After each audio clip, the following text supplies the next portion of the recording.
I was involved in several other charities here in New York, and a gentleman who ran different charity groups wanted me to meet someone from a hospital she was coming to New York on a trip, and I said by all means.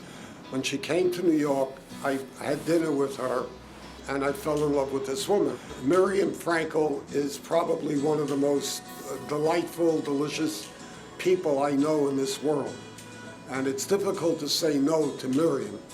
So she invited me to visit the hospital, which I happened to be going to a few months after I met her, and when I went to the hospital, I was hooked. It is a place of incredible happenings, incredible people, incredible help for the people who are patients, and I saw that the roof of the building was not being utilized in any way. So I offered Miriam that I would be willing to invest and build a garden which I thought at the time would be perfect for the patients. The rooftop garden has turned into sort of a place for patients to go to.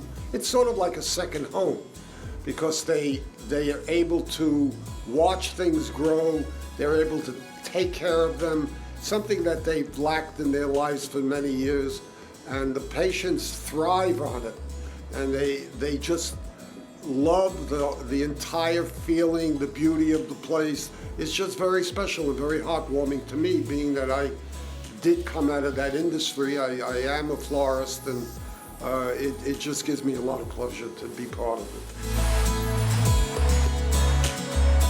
Young Leadership Group of youth is as important as anything else that we do, because at our age, at my age, and contemporaries of mine and peers of mine are getting older and tired, and the Young Leadership Group is incredibly important to continue the good work that the hospital does, and I can't think of anything more important than developing a Young Leadership Group and leaders that will one day take over the overseeing of the hospital, and I cannot say enough important things about it.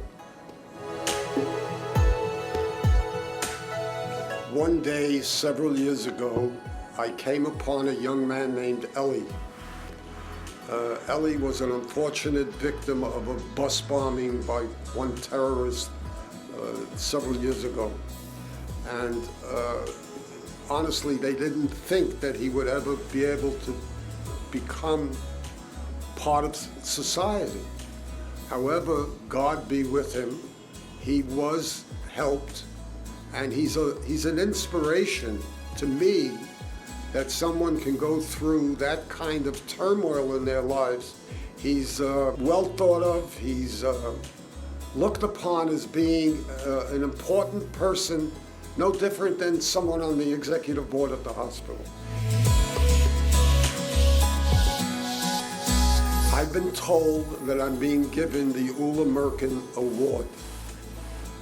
I've never met Ulla Merkin, unfortunately. She passed away before my involvement. However, I know enough about her and her ability to bring upon